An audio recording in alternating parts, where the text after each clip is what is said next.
Inaprubahan ng Department of Budget and Management ang 2,000 pisong across the board na taas sa honoraria ng mga guro at iba pang poll workers na magsisilbi sa local at national elections sa Lunes. Sinabi ni Budget Secretary Amenah Pangandaman na alinsunod ito sa kautusan ni Pangulong Ferdinand Marcos Jr. Ayon kay Pangandaman, batid ng pamahalaan ang hirap ng mga guro at iba pang poll workers na silang haharap sa pagod, puyat at sakripisyo sa tuwing may ginaganap na eleksyon sa bansa.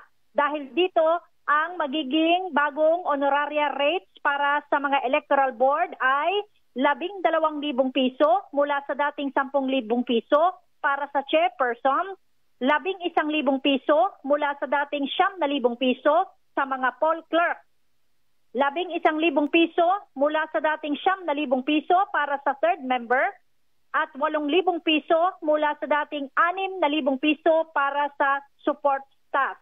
Hinihikayat naman ni Pangandaman ang Commission on Elections na siguruhin na makukuha ng mga guro at iba pang poll workers ang kanilang compensation ng agaran o mabilis.